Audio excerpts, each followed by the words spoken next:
For Diana Rwigara, she's a young lady who has no experience, leadership experience. She has never even been a village chairperson, what we call Mudugudu here. She has never even been a Mutwarasibo. Mutwarasibo is leading these small household people. Those are civic leaders. So if she has no experience, leadership experience, how do you expect her to be calling herself a position leader, and she wants to hold the office that is number one in the land, the office of the president? Thank you very much for keeping it UKWELI Times, and always for coming back and watching what we present here, because we are not just here to create another fun. We are here to educate a generation about who we are, where we have come from, where we are headed, because a man that does not reflect on where they've come from, they are either on their way to destruction or they are nowhere at all. My name is T.R. Bright, and of course I'm back with another episode of On the Spot, where we are going to be discussing the leftists, or what you would call the negativists of Rwanda. Earlier this week we discussed the NBA deal and how what you'd call the same people were going against the goodness of what people are describing as an importance to the nation in terms of investment, sport, and politics. This time round, we're going to be discussing what brings these people, what could be their agenda, where did they originate from, what is their base or background to say whatsoever they say. Like always, I'm with an interesting gentleman, Habumugisha Innocent, on the spot. Welcome, sir. Thank you so much, T. Bright, for inviting me on the spot. As usual, we are discussing the hot burning issues, trying to analyze them one by one, giving the UKWELI Times listeners and viewers the correct and precise analysis. So we recently discussed, number one, we discussed the NBA deal, where we saw people talking ill about the NBA criticizing deal, it, criticizing it as, and calling the NBA not to work with who they quoted as a dictator. Yes. And the same person they called a dictator, we discussed him in the following episode as winning an election that he had two opponents who they were in a rematch. And some of them have improved in results. Yes. What is the background for these people? Who are they? What is their agenda? Okay, the background of these people, they have got different backgrounds. So going to explain every background, it will take us the whole day. But let me make it simple and divide these people into two groups. Interesting. So we have one group, those are Rwandese. And then we have one group, those are not Rwandese, they are foreigners from other countries. When I say one group for Rwandese, we have a group of Rwandese who are calling themselves opposition leaders, which I don't believe, which has never existed. For instance, we have people like Victoria Ingabire, we have people like Thomas Nahiman, we have people like Diana Rwigara. That is a group of Rwandese. So I'll come to them one by one.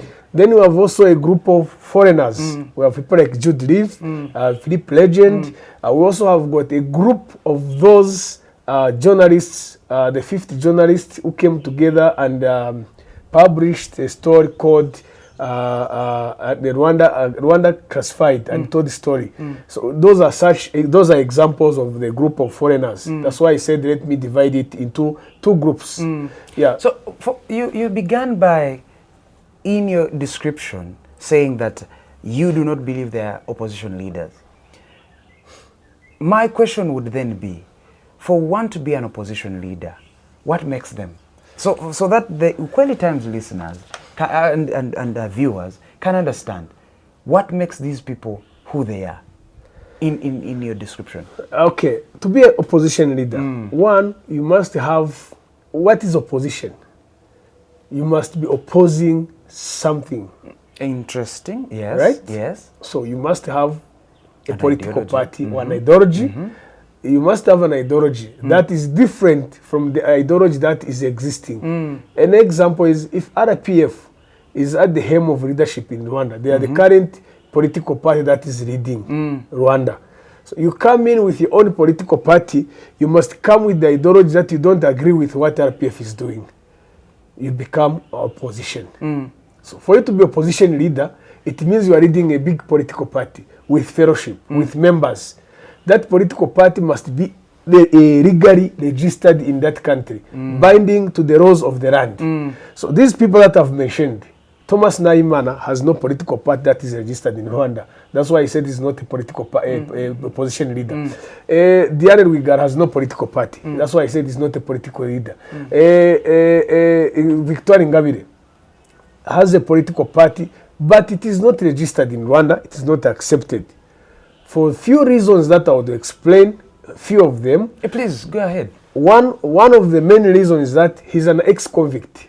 So as an ex-convict, she's holding what we call Ubusesenguzi because she was convicted of a criminal offense and taken to a correctional facility. So before she's cleared of that, she cannot lead a political party because she's still holding that Ubusesenguzi. You understand? For the people who don't understand, Ingabire Victoire is the woman behind one political party. I'm not going to mention its name because I'll be advertising it when it is not accepted.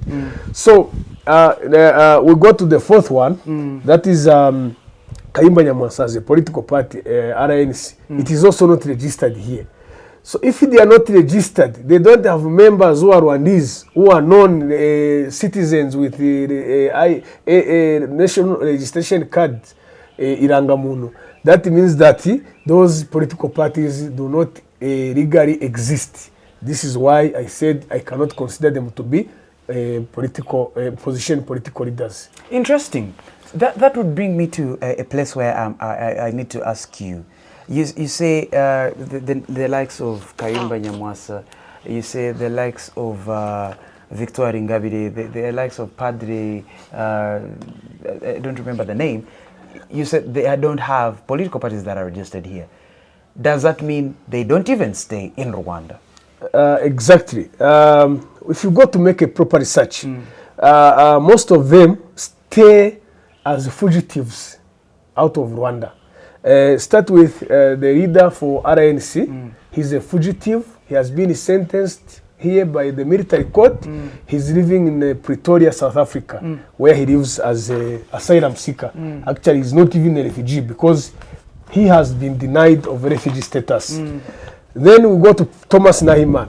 Thomas Nahimana is another criminal who have also gone to France. Is living in France as a fugitive, as an asylum seeker, after having committed different criminal offenses here. You know, Padre Nahimana was a Catholic priest. Catholic priests, they are not allowed to marry. Catholic priests, they are not allowed to steal. So for him, went against the teachings of the church. He decided to be impregnating young girls. Padre Nahimana has children in Nyamasheke, he has children in Rusizi. That is a known fact. Padre Nahimana stole a lot of money from Christians. So that's why he ran away from Rwanda and became a fugitive. And that's why he's making noise from France.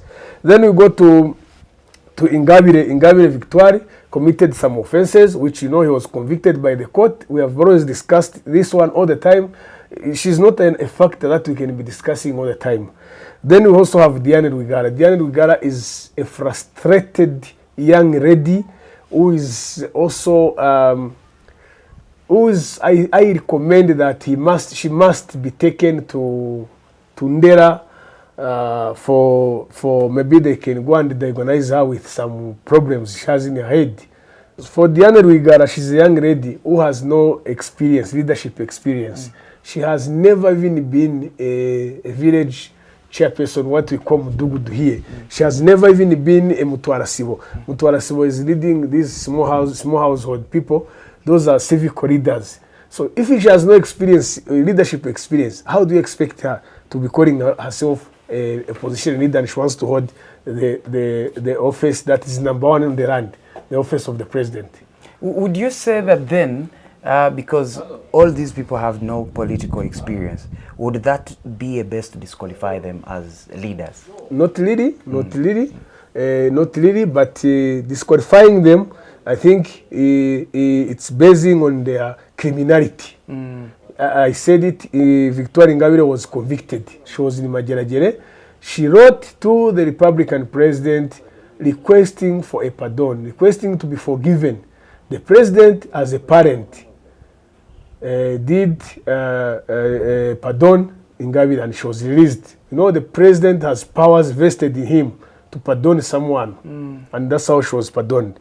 So before a certain period of time elapses, so that she's cleared by the courts of law, because she has to stay in the society within a period of time to see if she's not going to commit the same crime. Presidential pardon has conditions. They are not. It's not for free. You come out of the prison, you have to behave. Yeah. So with Padri Nahimana, he's still on the run. He can't come back here because of all the crimes he committed of impregnating minors. That is child deformment. There's cases of child deformment as a priest of impregnating women. What they call cohabiting. So that's also other cases that would make him not to contest. With the RNC leader, he also had his own criminal issues. That's why he was convicted by the military court of Rwanda. So you said something in between there in the pardoning of whole thing, and you said, if I quote you, you said the president is a parent. Do you think if these people one day, maybe in these 7 years where he's been re-elected, if one day they ever wake up to the full realization of they need to come back home, and maybe they're also right to ask for that pardon, what is the possibility of having these people return home pardoned? The possibility is very high, because without taking much of your time, we have seen other people coming who had also similar cases, similar offenses, and they were calmed and forgiven. We have seen people who are leading terrorist groups, people who are fighters, combatants in FDLR, coming and they are here. We have seen people outside there in southern Rwanda coming and they are here. We have seen Victoria Ingabire herself being pardoned by the president. She's in the society. We have seen Paul Rusesabagina being pardoned. He's back to his family. So there's nothing surprising when you hear that a person like Kayumba Nyamwasa, a person like Padri Nahimana, they can humble themselves, ask for forgiveness. First of all, they must recognize their mistakes or their criminality before they could apologize. But again, apology is one thing, and then being punished for what you did as a criminal offense is another thing. The president can forgive them.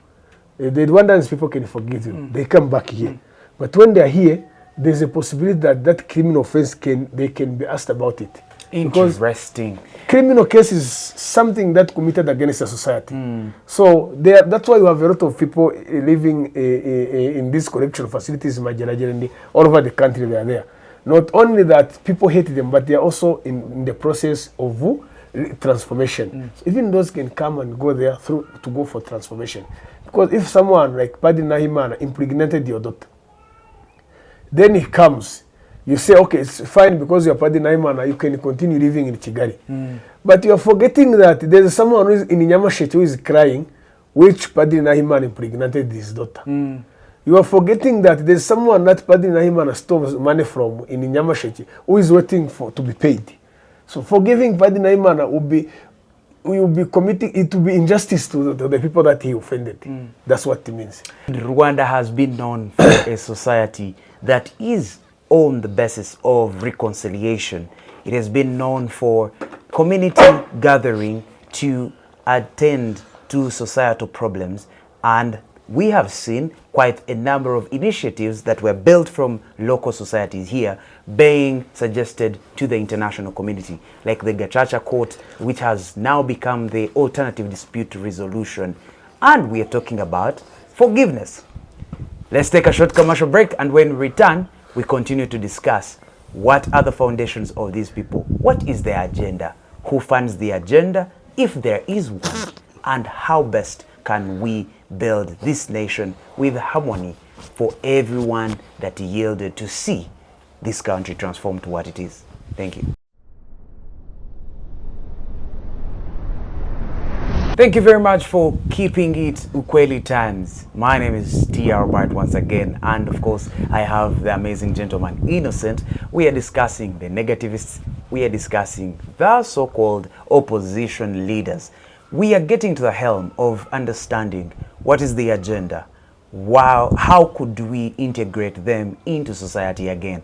But also to the people that are coming from the international community, how best can you understand how Rwanda got where it is? Thank you. Innocent, you are still talking about these people. You classified them in groups. Yes. Please go ahead. So I was talking about the first group. Just a short reminder that the two groups I mentioned, it's a group of Rwandans, another group is a group of foreigners. So the first one was a group of Rwandans. I gave you an examples. But in that group of Rwandans, there's also a section of those that are using social media. Those that are using YouTube, Twitter, and the Facebook. So when you go to those that are using Facebook, you find they are just writing. Others are using Twitter, they are writing. Others are using YouTube, are talking. So on the YouTube, we have people like Musabyimana Gaspard. Musabyimana Gaspard is a well-known person who was working in the previous regime of Habyarimana. He was among the people who planned and executed the genocide against the Tutsi. He's living in Belgium. He's an old man who is just making noise. He's actually defending the wrong things that they did with his paymasters. So we go to another person called Turayishimye Jean Paul. He has got a YouTube called East African Diary. Same way, is also in the same line of also embarrassing Rwanda and reporting fake and fiction news. We also have Ntagara Jean Paul. Ntagara Jean Paul is living in Canada. For him, it's even a surprise because for him, he was here. He was working in the city of Kigali. In the city of Kigali, he stole money. He stole money from cooperative, what they call Wimina, from the city of Kigali. He stole money from different people. Because, he created the criminal offense, he had to run away. When they ran away, they go to talk ill about Rwanda. But the only thing that motivates them, as you ask me, is because they have the criminal offenses to answer when they come back home. So they resort to embarrassing Rwanda because they know very well that once we go, we'll be arrested for the criminal offenses that we have committed. Theft, like for Ntagara, is a thief. Even while he's living in Canada, I think the Canadian people, the Canadian government, must know that they are living with a criminal. If the people of Belgium, they are living in Belgium, they must know that they are living with a criminal, Gaspard. In America, they must know they are living with a criminal, Jean Paul Turayishimye. We also have a group of young people, frustrated young people, living in Belgium. That is Jambo. That's a group of young people who are born from ex-politicians in the previous regime. Those are the people who came up with the ideology of genocide. They planned, they executed the genocide against the Tutsi, and those in Jambo, they are their children. So there is no surprise because that means they have inherited the ideology from their parents. And today, it's sad and it's shameful for a parent to inherit his children politics of divisionalism, politics of hatred, which is very bad. Interesting. So then the person would want to ask, if Rwanda indeed has reconciled, how comes these people are still in existence? Because to do some of these things, you need a certain level of commitment. You need a certain level of funding. Who are these people that are funding these people? Who are these people that are feeding them this information? Because you have said most of these groups do not stay here. Who gives them this information that you would call fake? That's an interesting question. When you say who gives them this information that it calls fake, no one gives that information. They just sit and dream about that information, hallucination. And then when they dream about that information that is not even existing, they start publishing it. I'll give you examples of Padri Nahimana. Padri Nahimana has been publishing, the same with Padri Nahimana, the same with Sabyimana Gaspari, the same with Tueshime Jean Paul, the same with these boys from Jambo, ISBR. They all dream about things that don't exist. This is what we call in English hallucination. So I personally diagnose them with these diseases of hallucination. They hallucinate. Padri Nahimana hallucinates. Musabyimana Gaspari hallucinates because they talk about things that have never existed. Yes. Interesting. So then, Innocent, that brings us to a place where we have to say, we have a group of journalists that classified something. For them, what is their interest in Rwanda and towards criticizing Rwanda, if not Rwandans? That's a good question. We have a story, unclassified story, Rwanda Unclassified, where 50 journalists from different countries came together. So first thing first, we should also come and see those journalists. Are they big journalists with big names, or are they small journalists with small names who are just looking for something what I'll call hand to mouth from a paymaster? So most of those journalists were getting something for hand to mouth from their paymasters. These are the same Rwandese in opposition. Of course, even if they're living as fugitives, they do have work, they do have sponsors, so they have money to use to destabilize Rwanda, to embarrass Rwanda. So when you go back to that story, let us look at who is giving the testimony in those stories. Who is behind those stories? Indeed, who is the source? Like I said, it so, takes us back to the people giving the testimonies in those stories, all of them have got no credibility to even go in front of a camera. One, we have Rudasingwa Theogene, we have Rusesabagina, we have Ingabire, we have, and there's so many to mention. But all these, like I said, their credibility, all of them that I've just mentioned, they have criminal offenses that are clear and they're there. Rusesabagina was sponsoring a terrorist group.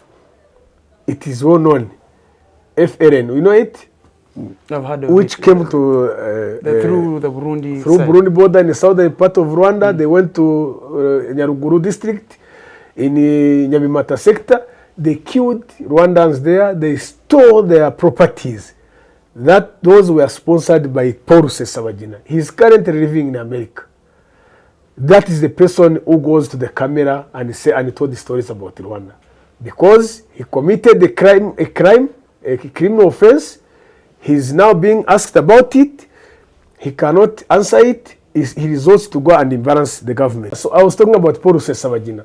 Number two, look at Theogene Rudasingwa. Theogene Rudasingwa was here. He was working. He was getting his salary, but he committed the criminal offenses. So when people tried to ask him about what he had committed, they wanted to convict him. He decides to run away, to go and become a fugitive in America, and starts talking ill about Rwanda. The same government that was paying him, the same government he was working with, he worked in two presidents' office, he worked at the RPF. So the same person is the one they are getting testimonies from and told the stories about Rwanda. So he's a criminal. What do you expect a criminal to give a positive answer? So before you ask me a question, we go to Victoire Ingabire. Same case. He's a criminal because when I say he's a criminal, he was convicted by the courts of law. He was taken to a correctional facility of Magerage. I think even in 1930, this Neftrant, she lived there. So even her, she had criminal offenses to answer.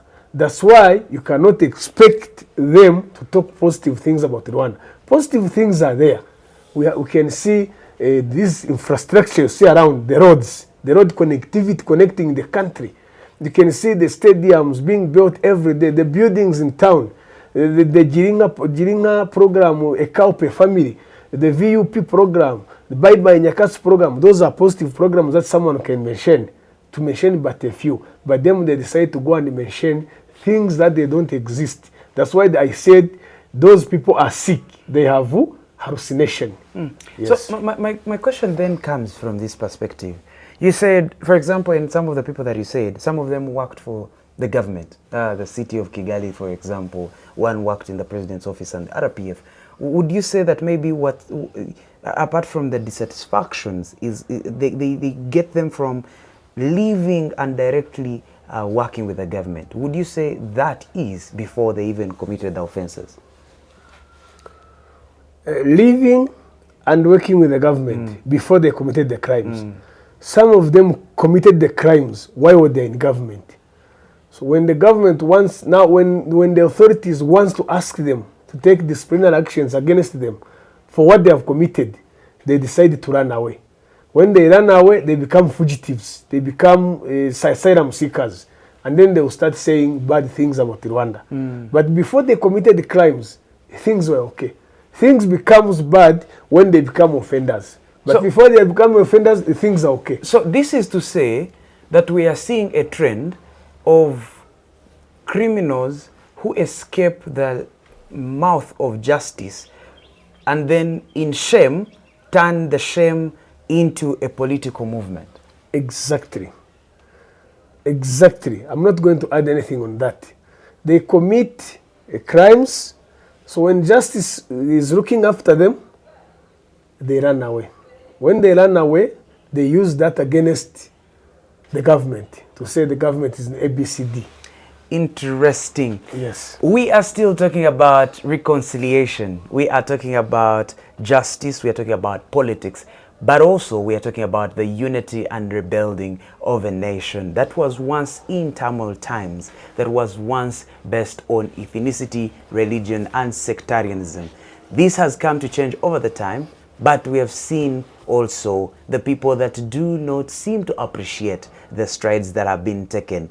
And tonight we are discussing who are these people, who funds them, and what is the agenda, as we continue on the spot to get the gist from Innocent. So Innocent, once again, if I come back to you, most of these people are staying in Europe and in America. You would say that these are some of the people who would call allies of Rwanda. Why aren't these people being brought to justice or book in those nations? I think that's a question of the cooperation between the two countries, between Rwanda and the hosting country. So when it comes to that, a lot of procedures must be followed. I think there must be the signing of extradition treaties between Rwanda and the hosting country, basing on the gravity of the offense that someone has committed. So sometimes you find a treaty is extradition treaty is signed, but maybe the hosting country is hesitating or taking time to bring that person to book. So with time, you know, these offenses that we commit, some of the offenses have got time when they expire. That even if you were to be brought to book in justice, it's by gone. this time you'd have. Yes. Yes. Some offenses do not expire, like genocide, a case of genocide in Rwanda, corruption, those they don't expire. But in cases of theft, sometimes we find that maybe he committed it 8 years ago, and maybe it expires at 6 years. So there's no need of bringing him because it has already expired. But that remains on record that even if he is still in Canada, he stole money from people. Ntagara stole money from here. Ntagara Jean Paul of Ikamba Radio. He stole money. Musabimana Gaspar was among the people who organized and they perpetrated the genocide against Tutsi. That still remains on record. Yes. So that gets us to an interesting part where I would want to ask Innocent, and of course some of the viewers that are watching us, you know, to go to the comment section and say, how does their presence in the world, in the other part of the world, affect Rwanda and the Rwandan people? It affects Rwanda and the Rwandan people in different ways, because when you go to YouTube and imbalance your country and you say there's no democracy in your country, you are actually telling the foreigners, non-Rwandans, that Rwanda is not okay. sometimes that can affect the flow of investors. Sometimes that can affect the trust other people, the tourists, can have into the country. That's why when we come here, we come to explain to these people that they should not listen to those people. Those are opposers of Rwanda. Those are criminals. I've just mentioned a few of them, but next time we shall make a long list of them. So that people who are coming to Rwanda, it be investors, it be the friends of Rwanda coming to visit, those coming for tourists, they must check for reality. Rwanda is a safe country to come. Rwanda is a peaceful country. Rwanda has friendly people. So they should not be discouraged or taken away by what these criminals tell them. Interesting indeed. Thank you very much, Innocent, for making that clear. And of course, that would be our parting shots. If Innocent, of course, has something to say in the parting shots. But the question of how do we move forward would be that one lingering at the back of the mind of our viewers. Innocent, if all is to be well, how would we move forward? If all was to be well, how we must move forward is we must continue advocating for the truth, speaking the truth, explaining to the world the truth, because the truth is all over I can see, as well as the government also must continue making hard and putting in a lot of efforts for mobilization, especially the Rwandans living in diaspora. Those who went as refugees, those who are still living as captives of genocide perpetrators, so that those also come to know the truth. Yes. Interesting indeed. Thank you very much, Innocent, once again for sparing some time to come and discuss with us. And to the people that are watching us for the first time, it is a thank you from all of us at UKWELI Times and UKWELI Media. We continue to say you can follow us on our X handle, that's at UKWELI Times. And of course, we have an Instagram handle, and now we are on YouTube. We also have a website where we get to write all this in transcription. You can read the best, the fastest, and timeless news on there. But also, you can subscribe, like, comment, and hit the notification bell so that you get to see who we have on the show next. My name is TR Bright, and On the Spot is the show that you get to watch here every single time you want the truth about East Africa, the truth about Africa and the global and the entire globe. That's to talk about politics, sports. We talk about all things that make a human race productive. Thank you very much once again, and adios.